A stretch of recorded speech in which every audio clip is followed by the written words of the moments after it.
మంచిర్యాల జిల్లా లక్షెట్పేట్ మండలంలో నిన్న రాత్రి కురిసిన అకాల వర్షం వల్ల గంపాలపల్లి గ్రామానికి చెందిన నాగేష్ అదేవిధంగా తన కొడుకు అయిన యువకుడు అభి ఇద్దరు కూడా ఈ వర్షం వల్ల వాళ్ళు వడ్లు తడుస్తే అంటే కాంటా పెట్టి బస్తాలలో ఉన్న వడ్లు తడుస్తే ఎందుకంటే గత కొన్ని రోజుల నుంచి లారీలు వస్తలేవు. వడ్లు తడవద్దు అని రాత్రి పోయి వాళ్ళు కవర్లు కప్పే సమయానికి వాళ్ళ మీద గోడ కూలడంతో వాళ్ళిద్దరు కూడా చనిపోవడం చాలా బాధాకరం. అదేవిధంగా కొత్తూరు గ్రామానికి చెందిన ఒక యువకుడు కూడా నిన్న రాత్రి వర్షానికి వడ్లు తడుస్తున్నాయని కప్పడానికి పోయినప్పుడు అక్కడ కొత్తూరులో కూడా విషాదం జరిగింది. ముత్యంపేట గ్రామానికి చెందిన రైతు కూడా కొత్తూరులో అదే సమయంలో అక్కడ ఉండడం వల్ల ఆ రైతు కూడా చనిపోవడం జరిగింది.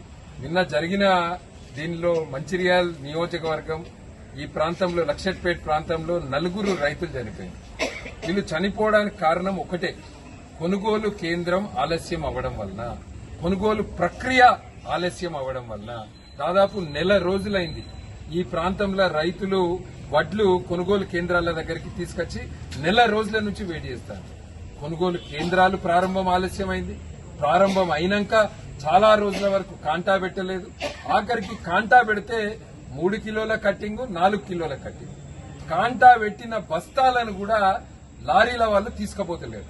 ఎందుకంటే లారీల వాళ్లను రైస్ మిల్లర్లు బ్లాక్ మెయిల్ చేస్తున్నారు. ఇక్కడ మాకు ఇంకా ఒక 4 కిలోల కట్టింగ్ కావాలని రైస్ మిల్లర్లు డిమాండ్ చేస్తున్నారు. ఇవాళ రైస్ మిల్లర్లు ఇక్కడ ఉన్న అధికార పార్టీ యొక్క ఎమ్మెల్యే ఇద్దరు కుమ్మక్కై రైతులను వాళ్ళు కష్టపడి వాళ్ళ శ్రమతోటి ఏదైతే సంపాదించిర్రో దాన్ని దోచుకుందామని ప్రయత్నం చేస్తున్నారు. అంటే వడ్లు తీసుకుపోకపోతే రైతుల మీద ఒత్తిడత్తది. వర్షానికి రైతులు భయపడి ఎన్ని కిలోల కట్టింగ్ పెట్టినా ఆఖరికి ఒప్పుకుంటారనే బ్లాక్ మెయిల్ చేయాలనే ఉద్దేశంతో కాంటా పెట్టిన బస్తాలను తీసుకుపోతుంది. ఇవి ముమ్మాటికి ప్రభుత్వ హత్యలే. కొనుగోలు కేంద్రాలు కరెక్ట్ సమయంలో ప్రారంభించి ఈ వడ్లను తీసుకపోతే ఇవాళ ఈ అమ్మకు కొడుకు మనవడు చనిపోవాల్సిన పరిస్థితి ఉండకపోతుండే. ఈ తాతకు తన కొడుకు 50 సంవత్సరాల కొడుకు 23 సంవత్సరాల మనవడు ఇద్దరు చనిపోవడానికి కారణం కేవలం కొనుగోలు ప్రక్రియను ఆలస్యం చేయడమే.